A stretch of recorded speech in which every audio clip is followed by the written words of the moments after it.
और भाभी का रिश्ता जो एक दोस्त की तरह होता है, तो हर बात वो एक दूसरे से शेयर करते हैं। कभी भाई बहन बन जाते हैं तो कभी माँ बेटे। लेकिन अगर यही रिश्ता देवर और भाभी के बीच में कुछ और होता है तो रिश्ता नहीं कहलाता है। दोस्तों, ये जो एक कहानी मैं आज आप लोगों के लाया हूँ, एक सत्य घटना पर आधारित है। नमस्कार, मैं हूँ इंद्र सिंह। दोस्तों, ये कहानी है मध्य प्रदेश के झाबुआ की। झाबुआ में एक थाना पड़ता है, पटेलाबाद थाना। और पटेलाबाद थाना के अंतर्गत एक गांव आता है, उनालूपाड़ा। 13 दिसंबर 2022 को उनालूपाड़ा का रहने वाला सोनू वो पटेलाबाद थाने में जाता है और वहाँ जाकर टीआई साहब को ये बताता है कि साहब, मेरे भाई की कुएं में गिरने से मृत्यु हो गई है। और उसके भाई का नाम है दिनेश। दिनेश की उम्र लगभग 55 साल है। तो जो टीआई बघेल साहब होते हैं वो सोनू को ढांढस बताते हैं और अपनी टीम के साथ उस जगह जाते हैं जहाँ वो कुआं है। कुएं से जब दिनेश की लाश को बाहर निकालते हैं तो उसको पहली बार ही देखने में ये लगता है कि ये गिरने से नहीं बल्कि हत्या कर कुएं में डाल दिया गया।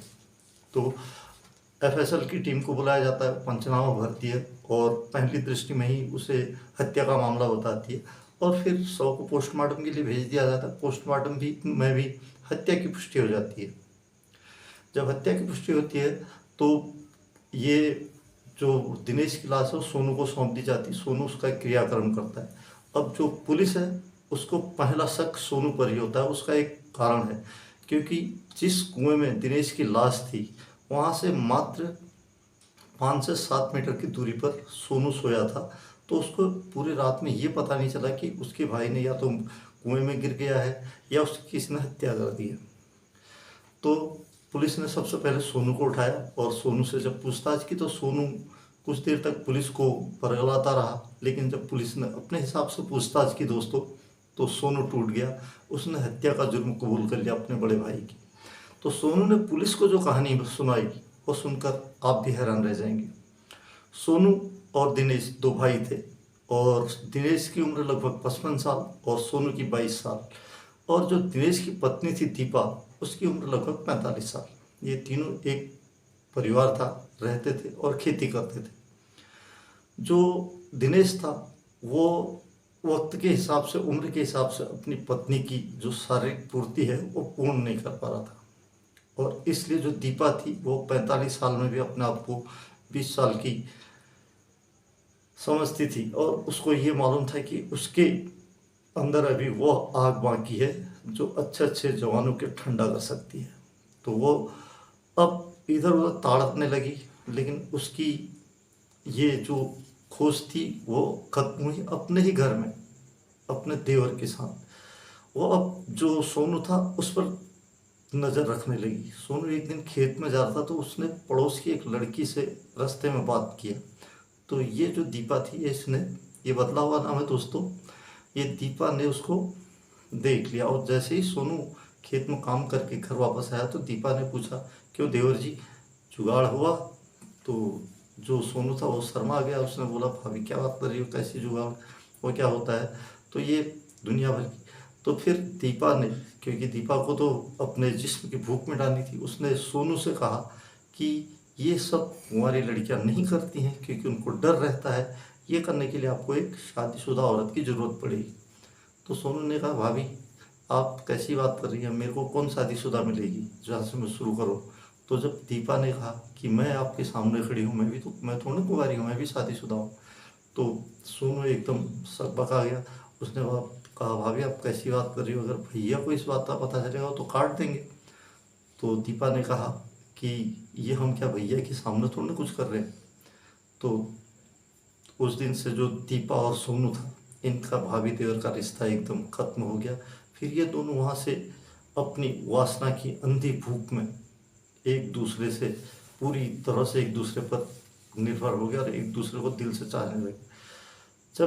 अब सोनू जब खेत में काम करने जाता था वो किसी न किसी बहाने घर आ जाता था। इस बात की भनक दिनेश को लग चुकी थी।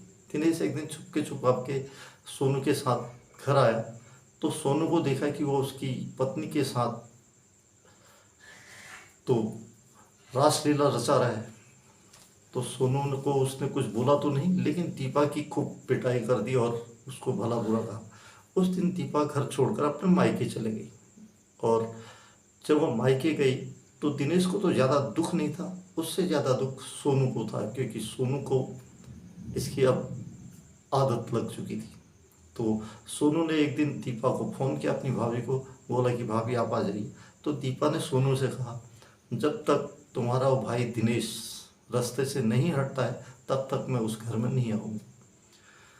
तो सोनू बोला, भाभी ऐसी क्या बात कर रही हो, आ जाइए, ये है दुनिया भर की पंचायत है। लेकिन दीपा मानने को तैयार नहीं थी। फिर एक दिन दीपा ने सोनू से फ़ोन पर कहा कि अगर तुम वाकई में मेरे से प्यार करते हो या मुझे चाहते हो तो अपने भाई को रास्ते से हटा दो, अगर नहीं हटाया तो मैं खुद ही आत्महत्या कर लूँगी। ये बात पुलिस को सोनू ने बताई, और सोनू ने फिर एक दिन, वो 12 दिसंबर की रात थी, जब दिनेश अपने खेत में पानी लगा रहा था, सोनू ने पहले पत्थर से दिनेश के सर पर वार किया। जैसे ही वो नीचे गिरा तो फावड़े से उसका सर फोड़ दिया और उसे उठाकर कुएं में फेंक दिया। तो ये सब चीज़ें बताई। इसलिए कहते हैं कि हमेशा जो भाभी और देवर का रिश्ता है वो एक दोस्ती का रिश्ता जरूर हो सकता है, लेकिन इस वासना का नहीं जो दीपा के अंदर था। और आज फिर ये दोनों ने जब अपना जुर्म कबूल किया, दोनों को पुलिस ने अरेस्ट किया और कोर्ट में पेश किया, और दोनों फिलहाल सलाखों के पीछे हैं। दोस्तों, ये कहानी सुनाने का मकसद सिर्फ इतना है कि अवेयरनेस कि इस दुनिया में कैसे कैसे लोग होते हैं। दोस्तों, ये कहानी होती है यहीं ख़त्म, और आपको कैसी लगी इसे मुझे कमेंट बॉक्स में कमेंट कीजिए, और इस वीडियो को लाइक कीजिए, शेयर कीजिए, और आपसे अनुरोध है, वो तो आप करते नहीं हैं, इसे सब्सक्राइब कीजिए और बेल आइकन दबा दीजिए। आज के लिए बस इतना ही। मिलता हूँ किसी अगली कहानी के साथ। तब तक आप लोग सेफ रहिए, सुरक्षित रहिए। जय हिंद, जय भारत।